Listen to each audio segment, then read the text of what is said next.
I'd like to call the City Council regular meeting of Monday, November 10th to order at 6:30. Roll call, please. Alderman Cameron. Here. Alderman Anderson. Here. Alderman Morgan Adams. Here. Alderman Dash. Here. Alderman Dolick. Here. Please rise for the pledge.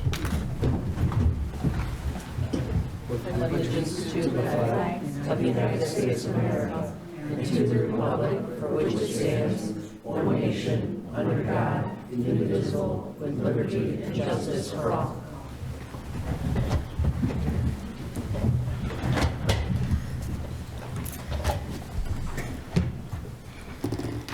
Approval of minutes. Need a motion to approve the minutes of October 27, 2025 City Council regular meeting. So moved. Second. Anderson. We have a motion and a second. Roll call, please. Alderman Cameron. Aye. Alderman Anderson. Aye. Alderman Morgan Adams. Aye. Alderman Dash. Aye. Alderman Dolick. Aye. Motion passes. Item 4, presentations. Prospect Heights Police Pension Board presentation by Todd Schroeder. Yeah.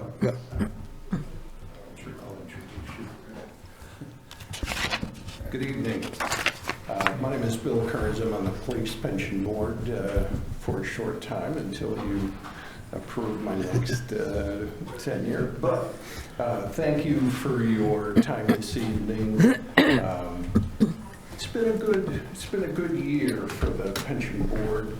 I will be introducing Todd Schroeder, who's with Lauterbach and Amen. There's just 3 quick slides that I had before I have Todd come up and give you the more detailed things.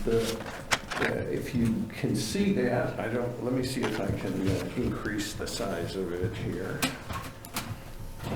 The good news is that our funding status has increased to almost 75% funded as of the end of our fiscal year ending in April. Unfunded liability a little over $9 million. So you've made steady progress through your contributions to that pension fund.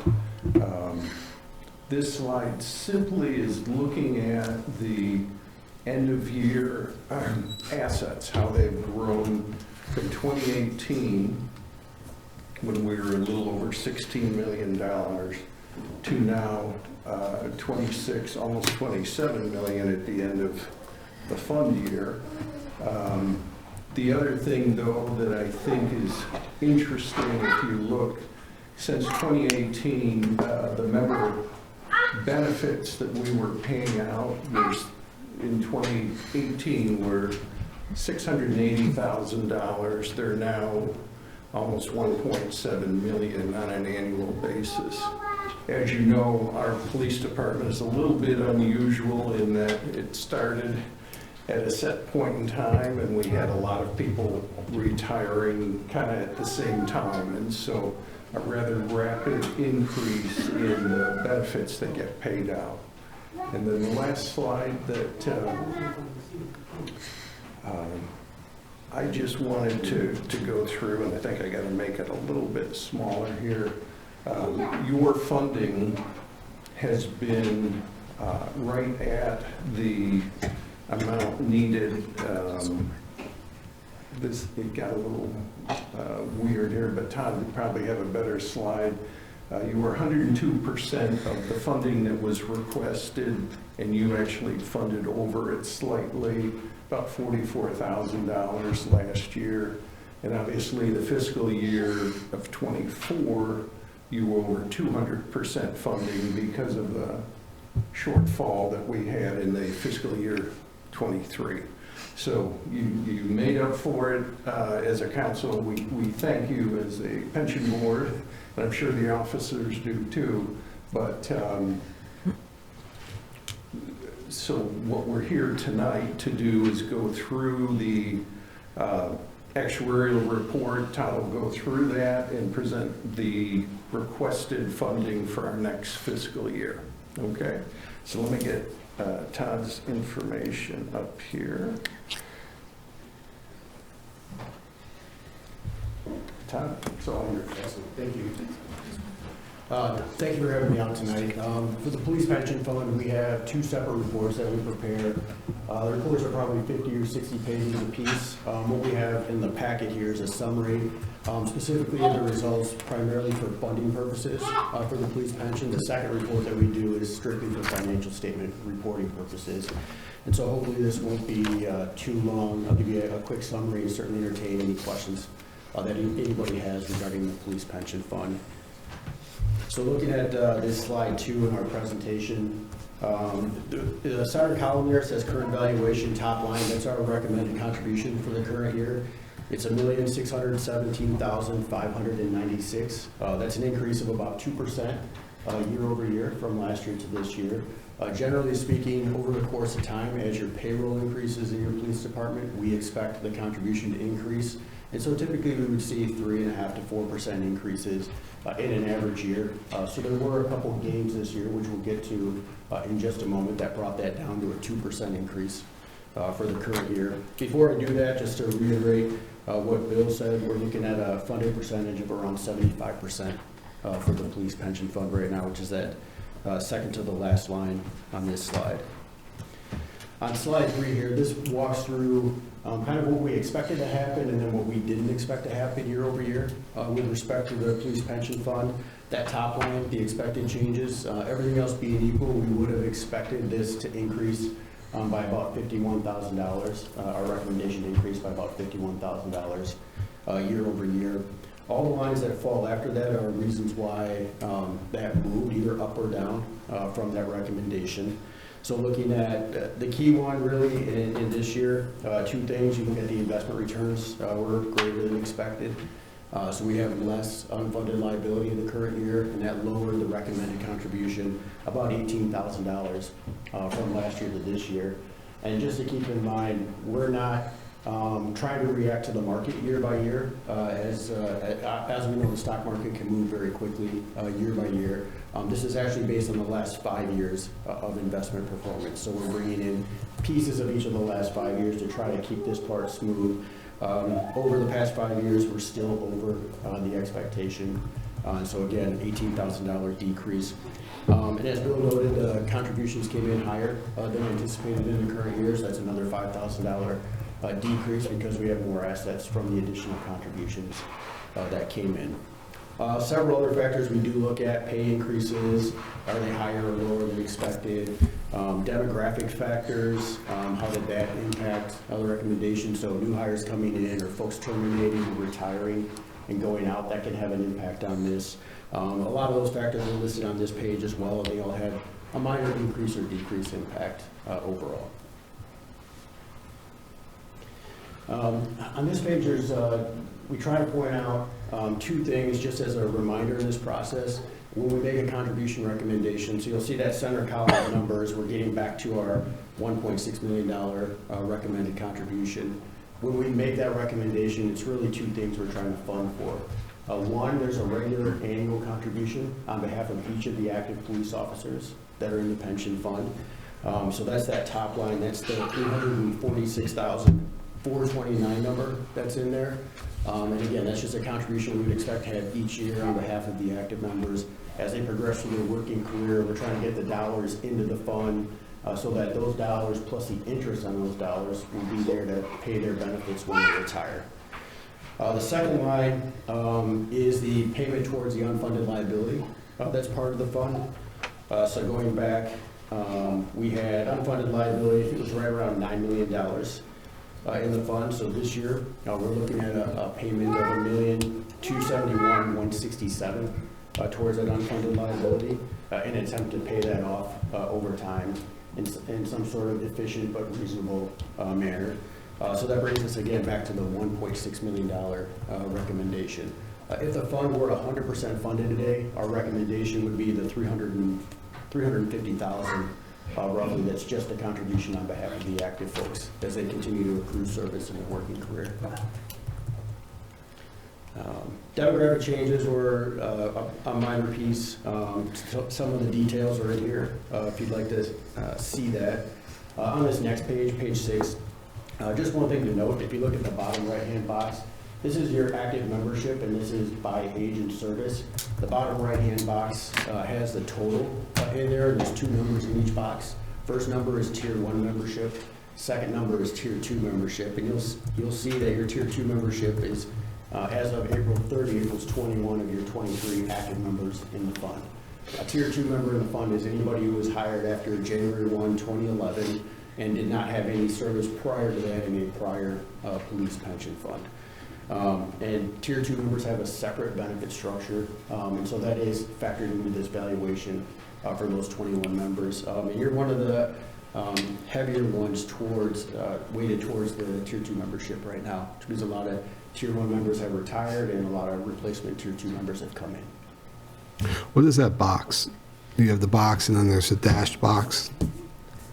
Oh, the box and the dash box represent Tier 1 and Tier 2 retirement eligibility. So to the extent you had someone in this chart that was in those boxes, that would represent the people who are eligible to retire at this time. Oh, I see. So right now you have a lot of people on the far left hand, a lot of younger folks that are members of the pension fund that are trying to push their way that direction and eventually age and service their way into eligibility for retirement.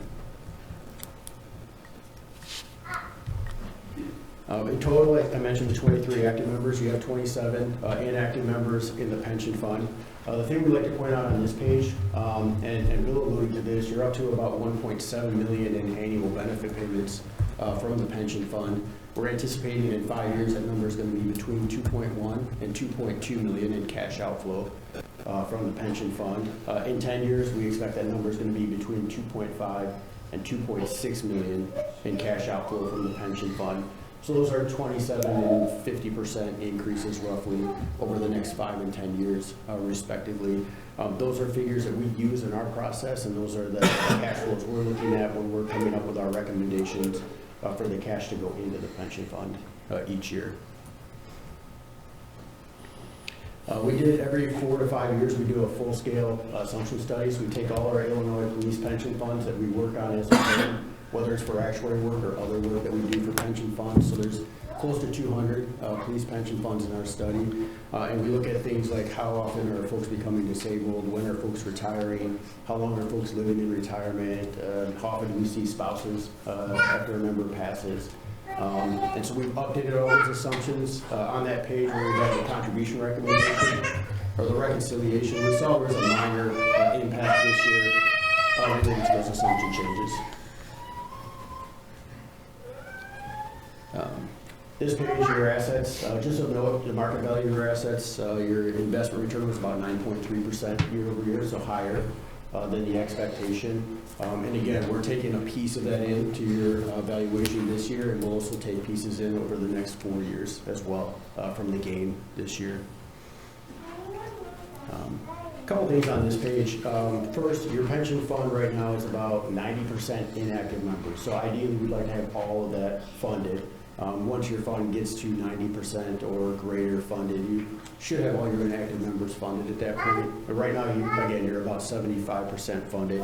So that first bullet just notes that the value of the assets that are in there right now are less than the value of the benefits for current inactive members in the pension fund. The second note, we look at the ratio of your benefit payments to your assets each year. So right now on an annual basis, you're paying out about 6.3% of your assets in benefit payments. We like to see that number stay under 8%, so you are under 8%. As that number creeps above 8, and then in our true warning territory, which is above 12, you tend to struggle potentially to get your investment returns because you have to keep a lot of cash to make payments, make expenses from the fund. So that's why we keep an eye on that one. And then this is just another, as Bill had noted, this is the 5-year history of the contributions related to the actuarially determined contribution for the year. And over the 5-year period, the average is about 113% of the contribution being made. What that means, and this is really used for financial statement reporting purposes, we're required to actually run a solvency test just on the closed group, so no new hires going forward. So this is your membership as of April 30th, 2025, active members and retirees. And we try to run those payments out to see if your fund is going to be solvent. So This blue line here is your expected benefit payments that kind of runs along the bottom there. And the black line is the value of your asset base. So you'd like to see that get out near that 80-year mark, because that's when we anticipate your youngest active member to potentially receive their last benefit out there.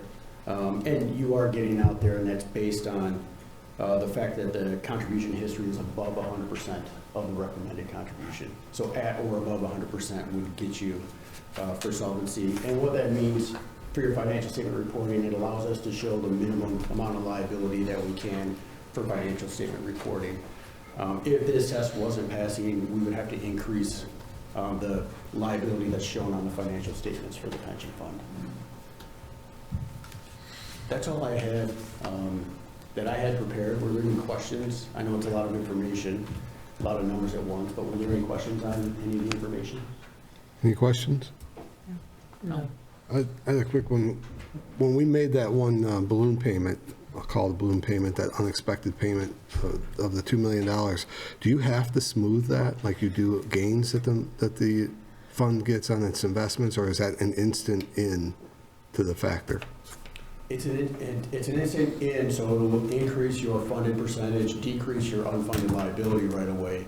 The impact on your actual cash flow or contributions will be smoothed or paid off over a period of time based on your pension fund's policy for paying off unfunded liability. So it'll decrease the unfunded liability, and that decrease will be paid or brought in over 15 years. The same way the increases are brought in. Okay.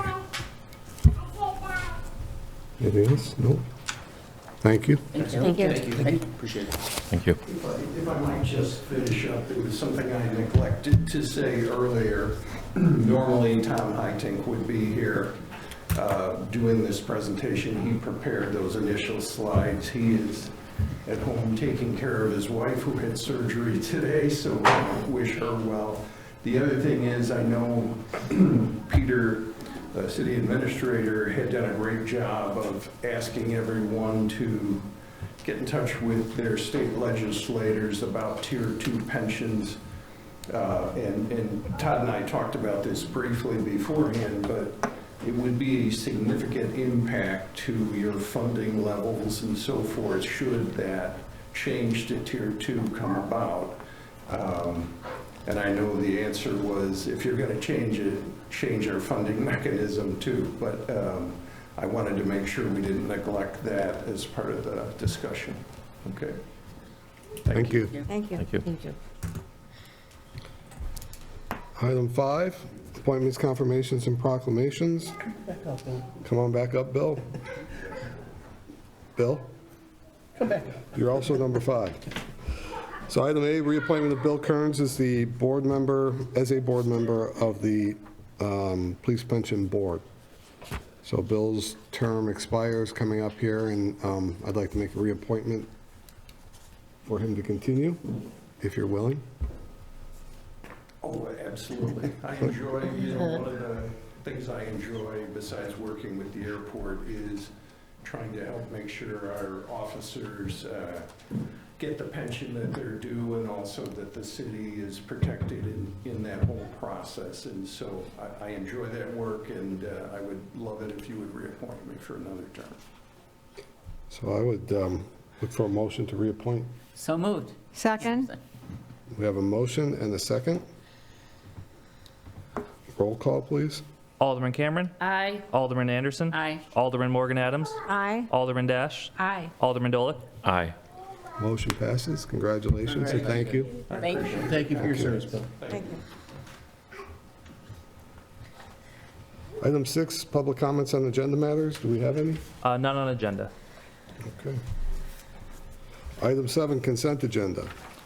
All items listed on the consent agenda are considered routine by the city council and will be enacted in one motion. There will be no separate discussion of these items unless a city council member so requests, in which event that item will be removed from the general order of business and considered as a separate agenda item. We have 4 items tonight. Item A is O2521, staff memo and ordinance amending the building code, adopting certain international code council model codes, the NFPA National Electrical Code, the state plumbing code, and making certain local amendments to the adopted model codes. This is a second reading of that. Item B is O2522, staff memo and ordinance amending Chapter 1, Section 1 of Title 12 Fines and Fee Schedule. This is a second reading as well. Item C is O2523, staff memo and ordinance amending Title 7 Flood Control Regulations, Chapter 10 permitting requirements applicable to all floodplain areas. This is also a second reading. And then the final item, item D, R2574, Natural Resource Commission memo and request for council approval to conduct prescribed burns in the fall of 2025 and spring of 2026 in Prospect Heights. Thank you. Unless anybody wants an item removed, I'd look for a motion to approve the consent agenda as submitted. So moved, Morgan Adams. Second. We have a motion and a second. Second, Cameron. We have a motion and a second. Roll call, please. Alderman Cameron. Aye. Alderman Anderson. Aye. Alderman Morgan Adams. Aye. Alderman Dash. Aye. Alderman Dolick. Aye. Motion passes. Item 8, old business.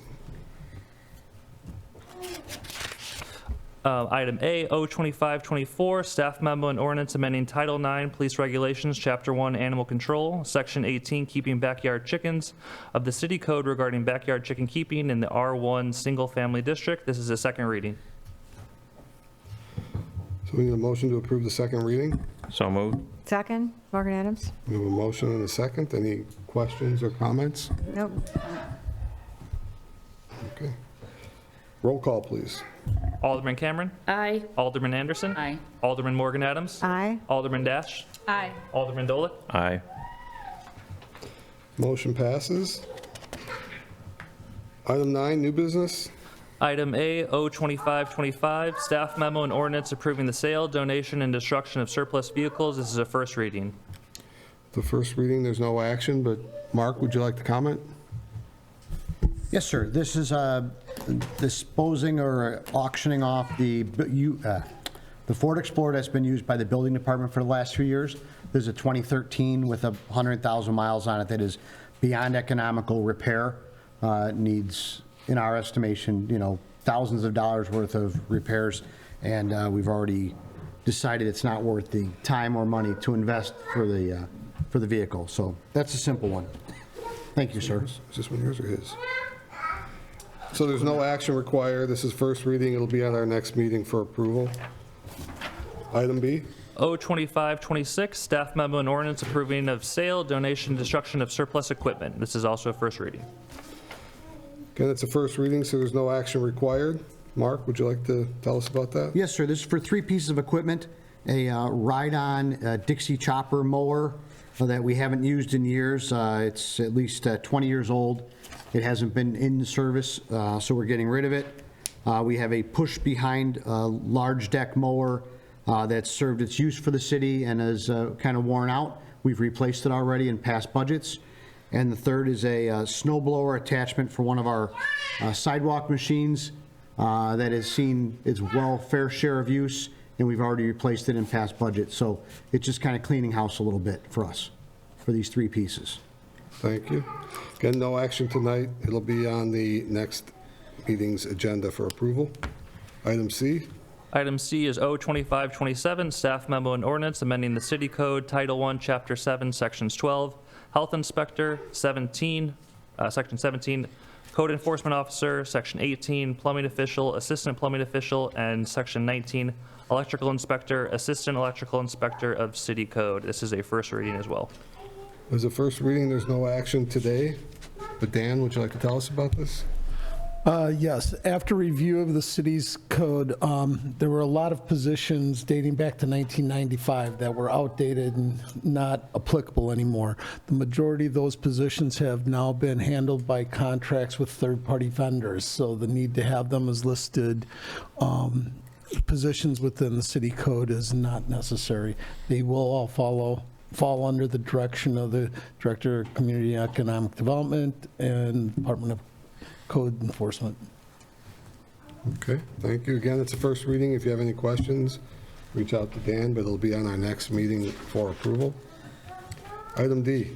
Item D is R2573, staff memo and resolution authorizing the execution of an intergovernmental agreement between the City of Prospect Heights and Prospect Heights Park District regarding leasing of park property, subject to attorney approval. Peter, would you like to tell us about this? Sure, thank you, sir. histrionics on this is the city and the Park District used to have an intergovernmental agreement where the police department actually policed, did premise checks of Park District property, and there was a reimbursement to the city. This ended, I want to say, probably close to 10 years ago-ish. But the Park District recently came to us and said they wanted to enter into an intergovernmental agreement again without that extra component of the police patrolling and doing premise checks on their property. Their main concern is that when police are called to a park district that the police have the ability to not only enforce our ordinances, but park district ordinances as well. And the reason why this is important is recently we put together an ordinance for e-bikes. The park district did the same, and theirs is much more restrictive than the city's in so much as e-bikes are not allowed on park district property to be operated at all. So this allows our police department on park property to enforce it to a stricter level according to the Park District's ordinance. So this is just agreement between the police and the Park District that we've done in the past that we'd like to bring back. It helps the police kind of know their role when they go to the Park District. And I don't know, Chief, if you have anything to add? No, sir. Okay, any questions? We need a motion to approve Resolution R2573, which will be subject to city attorney approval. So we need a motion. So moved, Morgan Adams. Second. We have a motion and a second. Roll call, please. Alderman Cameron. Aye. Alderman Anderson. Aye. Alderman Morgan Adams. Aye. Alderman Dash. Aye. Alderman Dolick. Aye. Motion is approved. Item E. Item E, R2575, staff memo and resolution approving professional services agreement with B&F Construction Code Services, Inc. to provide plumbing inspection and fire protection review and inspection services, subject to city attorney approval. Dan, would you like to tell us about this? Yes, the city has been in contract with Safe Built as our plumbing vendor due to midterm price increases and some performance things. We went out and decided to terminate our agreement with them. Additionally, at the same time, with the staffing change at the Prospect Heights Fire Prevention District, with the retirement of a key personnel, I met with the fire chief, and at this current time, they do not have internal staff trained to do the same level of inspections and plan reviews. Based on that, as we are the authority having jurisdiction over the fire code, we need to provide that services. It will be a cost for services and be involved in the permit recoupment. So with that, we propose to use the BNF Construction Code Services to provide those services who have, on a case-by-case basis in the past, have helped us out immensely, especially during the fire rebuild at River Trails. Thank you. Any questions for Dan? We need a motion to approve Resolution R2575, which would be subject to city attorney approval. So moved, Anderson. Second, Cameron. A motion and a second. Roll call, please. Alderman Cameron. Aye. Alderman Anderson. Aye. Alderman Morgan Adams. Aye. Alderman Dash. Aye. Alderman Dolick. Aye. Motion passes. Item 10, staff, elected officials, and commission reports. We'll start down here. Lloyd, do you have any? No report. Peter? No report. Dan? It's that time of year. Please check your smoke detectors.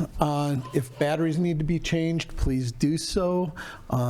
We want our people to be safe in their houses and protected and notified immediately upon a problem.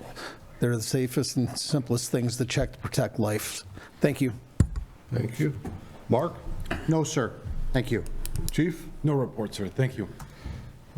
Elected officials on my right. Anybody have a report? No report. No, Sir. my left? No report. Wait, Rich? No report for Rich? Oh, I got in trouble last time for not calling on him. Rich? Can you hear me? Any report? All right, I'm going to take that as a no. Going twice. I have no report either. So we will go on to item 11, approval of warrants. Will the clerk please read the expenditures and wire transfers? Yes, for tonight, we have a total amount of $72,274.47. We have a wire payment for a 10/31/25 payroll in the amount of $209,222.34, bringing the total warrant amount tonight to $281,496.81. There's no questions, and we need a motion to approve. So moved, Anderson. Second, Cameron. We have a motion and a second. Roll call, please. Alderman Cameron. Aye. Alderman Anderson. Aye. Alderman Morgan Adams. Aye. Alderman Dash. Aye. Alderman Dolan. Aye. Motion passes. Item 12, public comment on non-agenda matters. 5-minute time limit. Yes, we have a few submissions tonight. Okay, you'll call them off? First one is Anna Kang.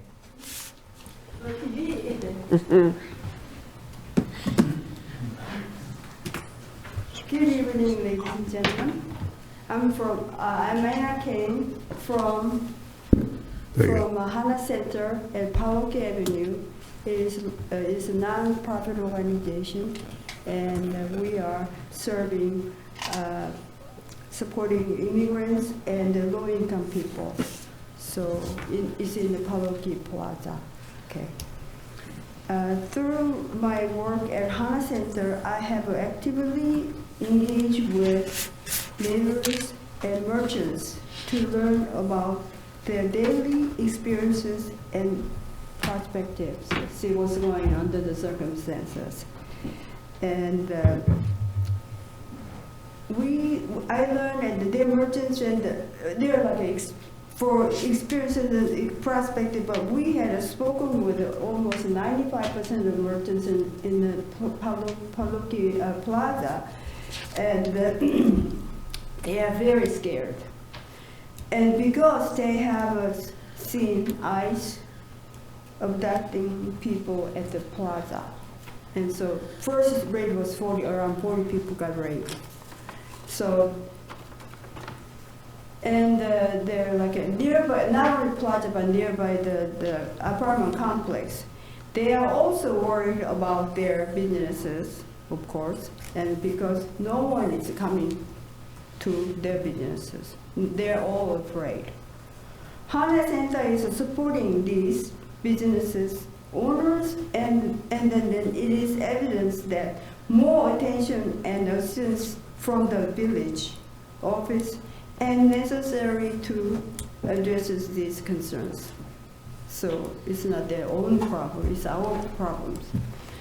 There are too much fears and among residents and merchants. I am very much to see what comes out of this chaos.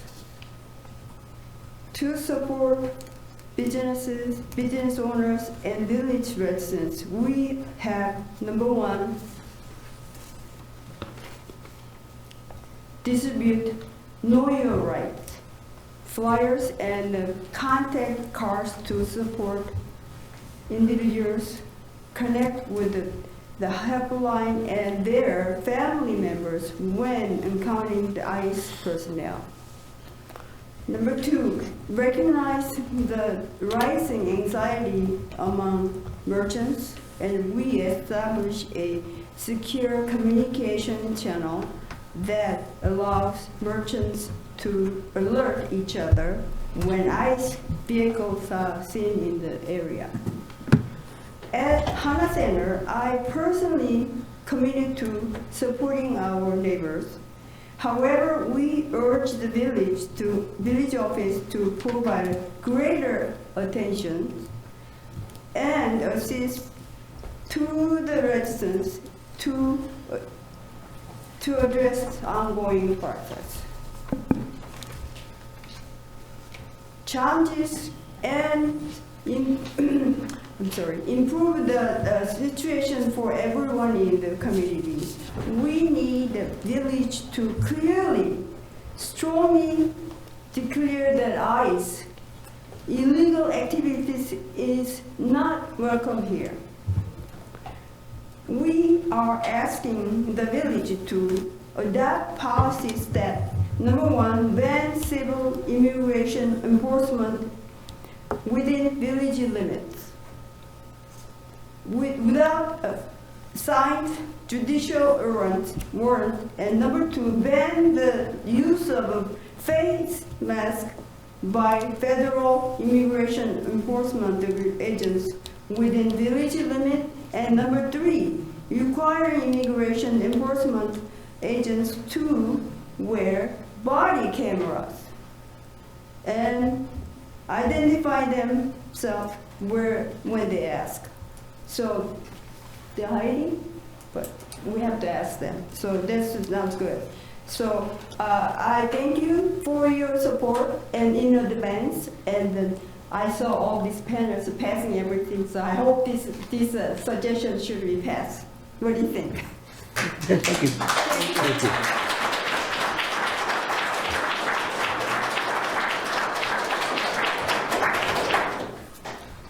Second is Daniela Hernandez.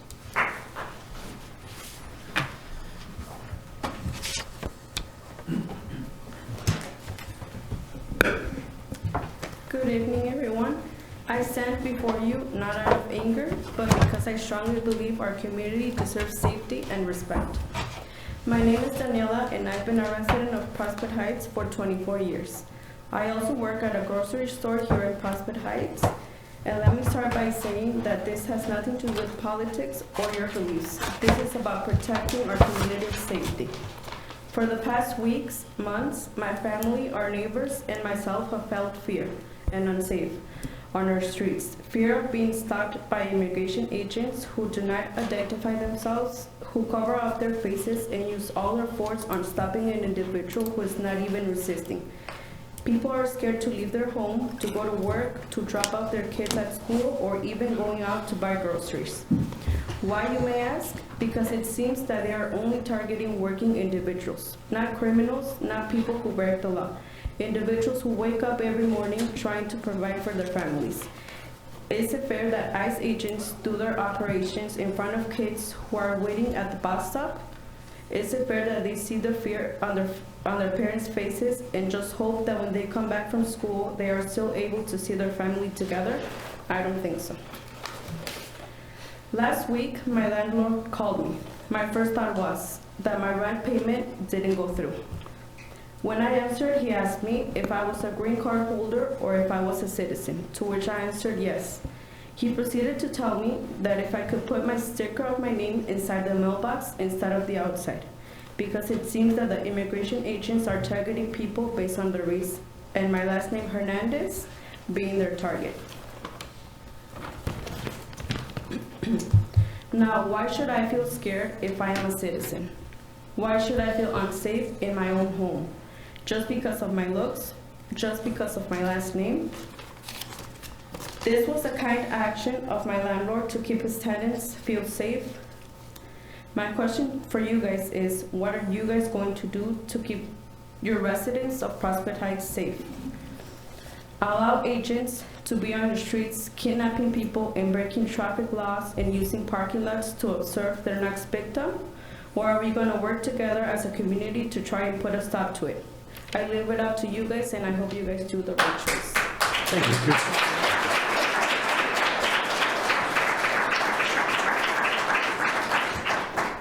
Next up, Francisco Ruiz.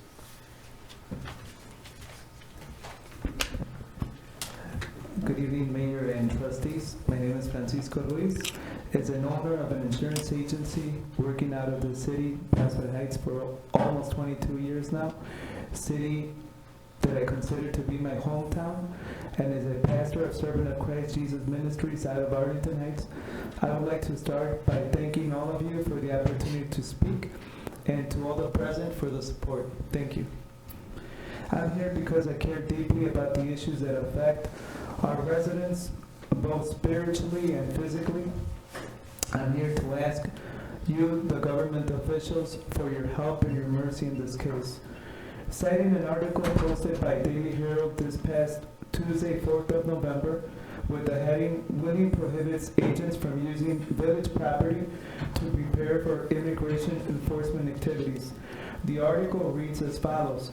Just days after federal agents sought to use Wheeling Fire Station's parking lot to prepare for immigration enforcement operations, the village board on Monday formally banned such activity on municipal property.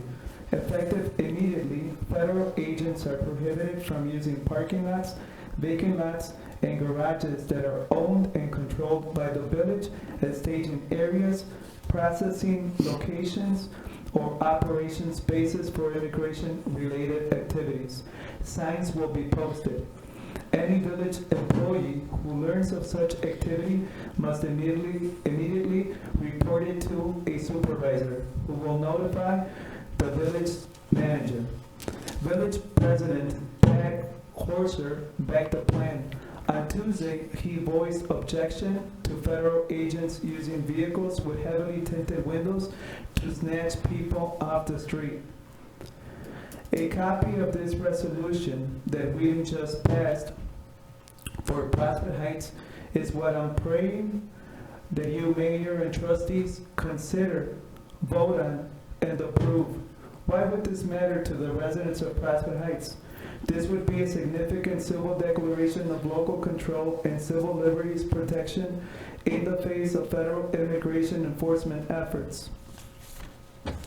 This would send a symbolic message.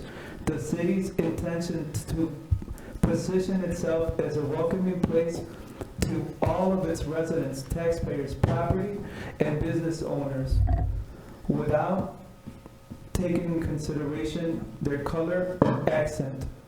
Dear Mayor and trustees, while passing this type of resolution would never affect negatively any of its residents, to those of your residents who are being targeted because of their skin color or accent, and your city being more than 40%, and whose families' breadwinners unfortunately are one trip to work away from being separated from their children, this resolution would be like a sip of cold water to a lost person in the Sahara Desert.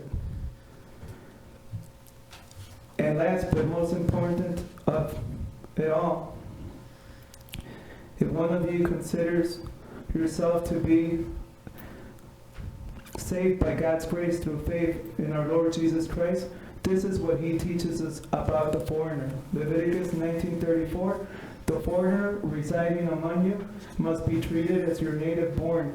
Love them as yourself, for you were foreigners in Egypt, and I am the Lord your God. And lastly, in Deuteronomy 27:19, God warns the world, cursed is anyone who withholds justice from the foreigner, the fatherless, or the widow. God blesses the city, the state, and the country at the extent that its government blesses its residents. I hope that you consider it. I hope that you vote on this issue and that you approve some type of plan to help out your residents. Thank you. God bless you. Thank you.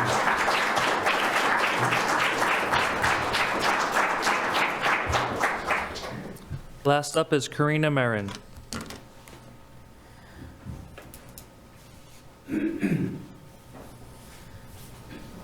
Please don't get too close to the mic. Okay. Thank you. Good evening. My name is Karina, and I am here today, like others before me, to urge the board to take more proactive steps to protect Prospect Heights residents from immigration enforcement that's been going on. I have worked in Prospect Heights for the last 2 years and do the very exciting and joyful job of assisting residents apply for citizenship.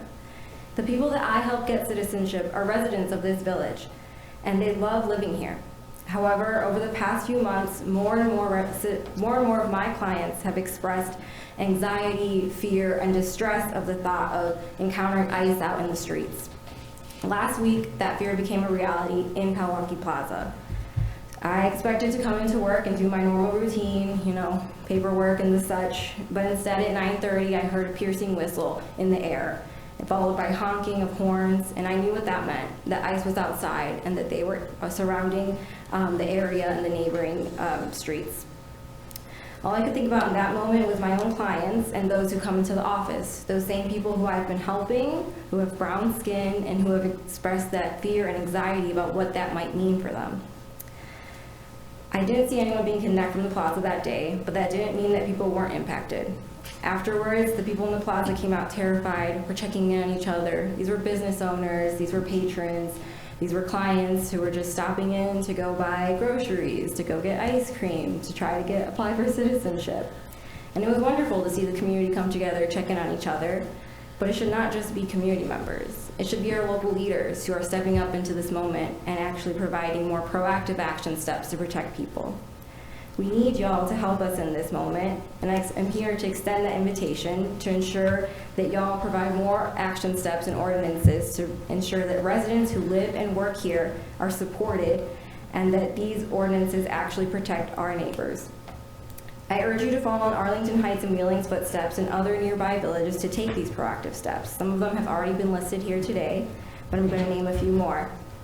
You can ban federal immigration enforcement agents from operating vehicles unequipped with license plates. You can ban civil immigration enforcement within village limits unless a signed and valid judicial warrant is present. You can create a relief fund for residents who cannot work due to the threat of being detained by ICE. These are just a few of the examples of ways that we can help to step up into this moment and protect our most vulnerable neighbors. And I strongly urge the entire board today to step into this bold leadership that we need in this moment. Thank you. Thank you.